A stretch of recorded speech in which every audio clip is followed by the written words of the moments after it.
You're under pressure to deliver the next feature. And this peer review you don't really have time for today, so we'll ship it into production. Next thing you know, your company loses 1 million euros. That happened. Welcome to Threat Talks. My name is Lieuwe Jan Koning, and here from the Security Operations Center at ON2IT, we bring you the next episode. Let's get on to it. Welcome to Threat Talks. Let's delve deep into the dynamic world of cybersecurity.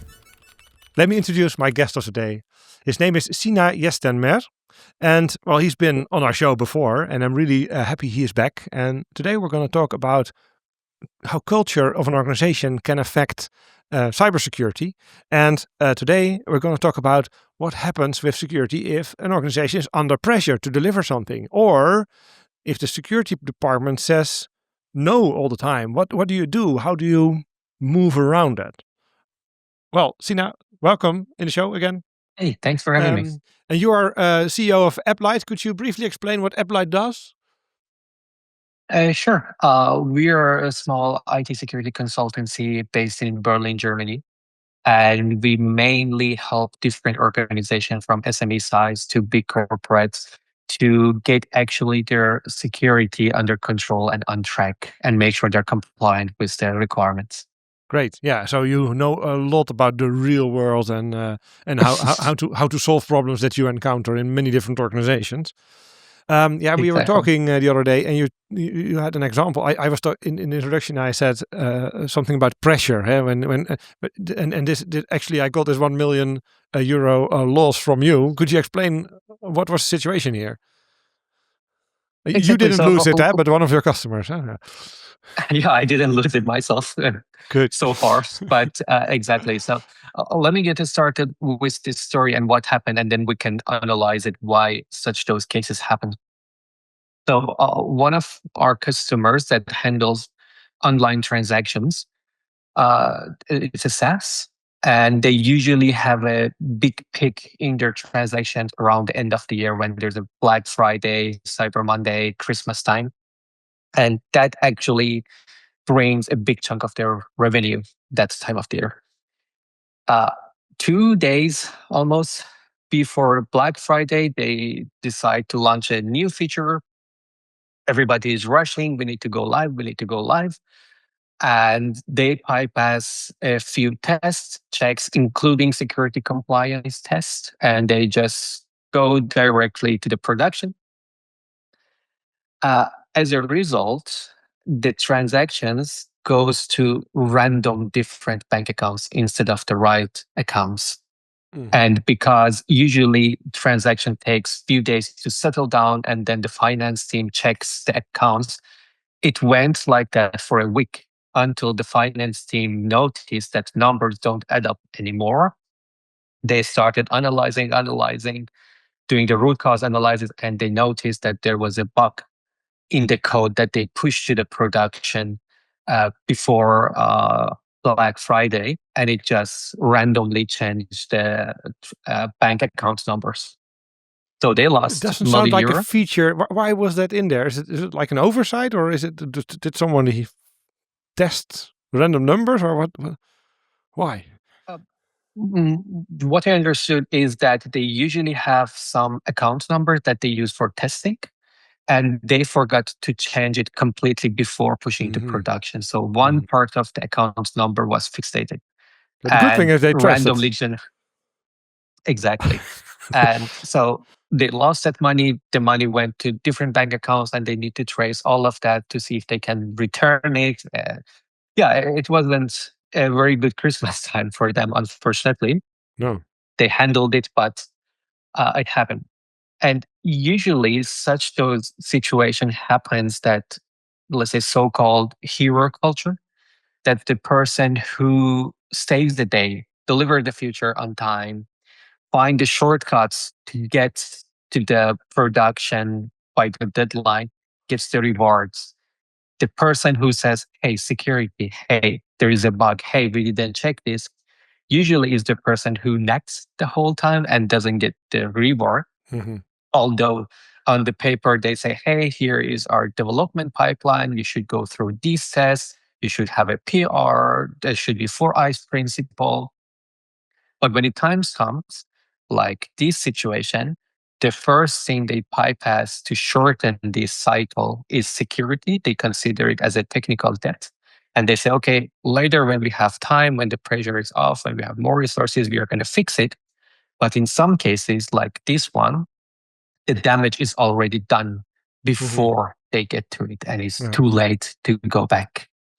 Yeah, and this one first surfaced, and there's probably lots of other things that also are in there as a vulnerability that nobody ever sees because maybe the pen test didn't even, or indeed the peer review didn't really happen in the end anyway. Exactly. So there might be still some vulnerabilities, as you said, that no hacker found and exploited yet, but that doesn't mean it will never come. Here, actually, for our company, compliance really works here because there is in stressful situations it is allowed to push code faster, but there's always a very an immediate review done. I mean, SOC 2, for example, is really picky about how you put that whole process in. So it can actually help you if you don't waive it. We talked about it last time. And this is probably a similar thing. Yeah, but you make an important point. The hero is the guy who delivers the revenue and not who prevents the potential loss of revenue. It's hard. It's a bit of a prevention paradox. How do you fight that? I mean, definitely it's not the ideal situation. And unfortunately, most of the companies these days try to deliver as much as possible with the minimum resources, because of different factors, because of different reasons. And usually the management sees the business objectives. Security is a topic, not the most important topic. Mm-hmm. So marketing has promised something. I don't know, the business development department promised something to the partners, and the deadline is coming. Developer team has a big backlog. And usually security topics is the first thing to postpone it for the later, because first we need to earn the money and then we will secure it. Mm-hmm. This is a very common pattern that I usually see in different companies, different industries, and it's very common that they say, let's do it for now. If it works, it works. Let's launch it and then we will secure it later. Most of the time they get lucky. This case was a very significant, unlucky situation that this happens, but usually they get lucky if they launch it with a vulnerability or, I don't know, network misconfiguration. It takes a longer time until a hacker finds it and exploits it. But there are also cases like this one that no hacker needed to exploit you. It's just you that you're trying to secure more revenue, but because you're rushing into it and bypassing those security checks, you actually make a big damage. Understood. Yeah, it's hard to change this, I think. And in the end, it is a risk. Maybe the key here is to really explain the risk better upstream, right? Exactly. And honestly, also make sure that the leaders are actually responsible for security and not the CISO that can be fired when something goes wrong. But there needs to legislation, for example, make sure that this happens. That the CEO is personally liable if they do a very poor effort. Yeah. Exactly. Okay. So, I mean, based on... Yeah. Please go ahead. So we also have to be careful that we don't become, as security people, the department of no. That's because what you say is the heroes are there to celebrate the increased revenue, etc. And in like you said, it's the nagging security guys that always say no. And I believe you also have an example in that realm. Exactly. I mean, probably I've also experienced it. I would be happy to also hear your experience and thought on this topic, because usually when it comes to a new solution system that a department wants and it's super risky, it exposes significant threats, what the CISO department is that says no, because this is the easiest way and they can just be sure that these big risks didn't happen. No, I'm good. I don't need to deal with that. I'm honestly, it's increased. with the rise of AI, because everybody feels there's so much value to gain. I mean, the hero thing, what you said. I mean, you can Mhm. you have this tool or a marketing tool or something where you code 10 times faster, etc. It's a real benefit that you see, and at the same time, the risk is yet unknown, not seen a lot. Well, we see a lot risk actually in prompt injections and leaking data. We talked about it before also, and that's more and more a challenge, honestly. So, and I do believe that sometimes you need to actually bend the rules a little bit. For example, if we want to test with tools, we have a process that allows for a new tool to have a super simple, a super lightweight vetting. To see if there's indeed Mhm. a zero retention. Where is the company based? How is it backed? Is it a Chinese government company, for example, secretly? And we put what kind of, most importantly, what kind of data would we want it for? I mean, if someone is making using a special tool to make an infographic with material, I mean, the whole point of that information is that it gets out. So I don't care who handles that data, right? And then it's easier to allow an experiment with AI and then with experience vet it. Because the other side is if you do go through a complete vetting process with every test or app that you want to do, that's taking so much time and so much resources. Most of the time, after 2-3 weeks, you already know, nah, this tool is not for us. So you need to, and so it's a constant balance, I think. And what you need to be careful is that you're not the department of no, honestly.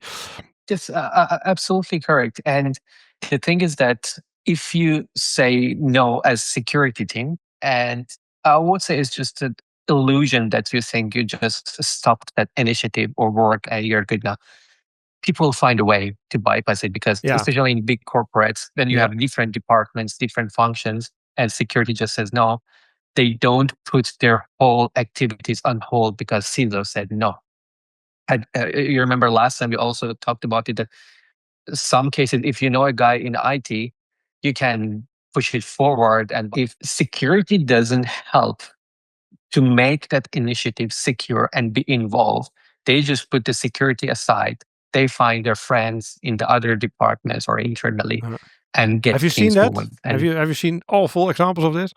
uh, yeah, a very interesting example, which was also related to AI, because you know that many companies they have their own internal AI and machine learning team. And usually those teams need to have access to data for training their algorithm for testing. Usually masked data or partial data is not so useful because they cannot see corner cases. Buying data is not an option because it's not really aligned with what they have. And tokenized data is still expensive. So the way to go right now in many companies is the data scientists or machine learning teams request access to production data to just train their algorithm. And of course, we know that it's not the There's many best departments of case, no but for that question, typically. uh, definitely, exactly. But usually, what CISOs or security teams do is like said, no, no, no, no, no, we can't have that. We cannot give you access to the production data, which is yes, correct. But what happened in one of the cases we had, the data scientist team, if I remember correctly, went to the security team and said, hey, we know it's against the rule, but for designing our algorithm, we have no other choices. And security team said, no way, it's not possible. They said, let's discuss it. Let's see how we can do it. And the security team, instead of getting into a conversation, understand the requirement, and finding the right compromise and common ground to give them access at the same time, make it secure, they just said, no, end of this story. It's not going to happen. That team went to the operation team who runs the production environment. They had friends. I don't know whatever happened, They were good at buying and beers. probably exactly. And they got uh, export of the database via SharePoint.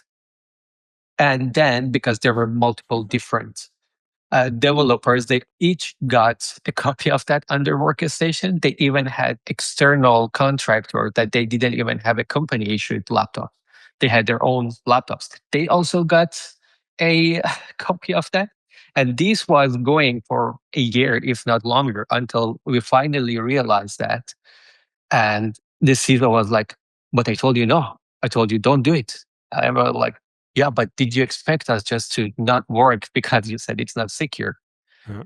So what happened there, the CISO or security team could get involved, find a much safer, secure way of sharing that data instead of ending up in a position that you didn't even know where your production data is, on how many laptops, how many contractors, external people have it. I mean, it was completely out of control at some point. Yeah, so try to find a safe way to enable it. And yes, it may not be to your core principles, and sometimes it's a bit painful to allow it, but it's better than the alternative that people do it themselves. We had a similar thing, by the way, with this was a while ago with a chat app. So WhatsApp, Signal, those. We wanted to not use those in a company, so we have our own self-hosted chat platform. But not everybody has a company phone. But we decided, very limited, so not in the high secure rooms, etc. We put very specific control in there. But personal phones are indeed allowed with all kinds of. So we have some extra requirements, but we did allow it, and it's actually painful to have your own application on a non-controlled Android phone, for example. So you have to. It brings some limitation on the kind of data that can be in those channels. But that is what we did, because the alternative was worse. It would be WhatsApp, and then you don't know what happens, and it's certainly out of control. Not so much out of control of the company, but even out of control of your country and all your legal requirements that you have. So, yeah, sometimes you have to meet halfway. To me, what a crucial factor here is the technical expertise of the CISO team.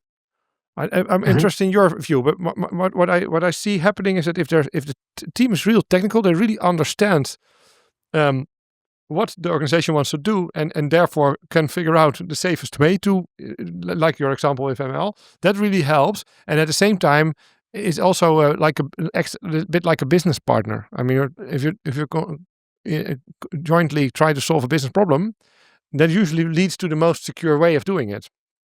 Have you seen examples of that, or what's your opinion on that? Of course. I mean, it depends on the company and CISO departments. Some of the CISO teams have very good technical experts, very hands-on for both offensive and defensive. But most of them, to my experience, they focus on compliance and make sure everything goes on the paper. Honestly, can't blame them, because many companies, depending on the industry, they're subject to many different audits during the year. So every month, every quarter, they need to handle auditors, preparing reports. So they are very overwhelmed. And when a case like that comes to them, they maybe most probably understand that if they work together and they partner on it to find a secure way is the best way to go. But because of their capacity limitation and they're busy with audit and many other things, they say, okay, easiest is to say no, because first of all, we don't have time and capacity. And if we do that, it's going to be also a topic on the audit, and I need to justify it, etc., etc. And the best if you experience this kind of CISO team, understandably, indeed, that it works is from companies, in certain companies like that, then probably the best thing to do is to come up with a counter proposal, which you put effort in explaining why you take certain risk and what the alternative is. To do it in a risk-based way, to report in a risk-based way, usually works best in my experience. Then you give the CISO something to, not waive maybe, but to adjust the details of how a certain requirement works out, and that typically is the best. But it's ideal if you have like a back and forth on the same level.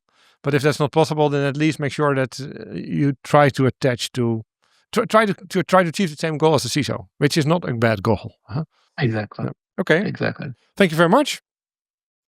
Culture in organizations. Lots of things to think about, and I'm sure that if you're listening into this conversation, you're like, this might apply to my organization as well. And now I hope we gave you some pointers and ideas to combat those. Sina, thank you so much for joining us today. I hope to see you another time again. Really enjoyed it. And to our viewers, thank you very much for tuning in. If you like this, please reward us with a like, because it allows us to spread the word further, and that's what we're here for. Thanks so much. Bye-bye. Thank you for listening to Threat Talks, a podcast by ON2IT Cybersecurity and M6. Did you like what you heard? Do you want to learn more? Follow Threat Talks to stay up to date on the topic of cybersecurity.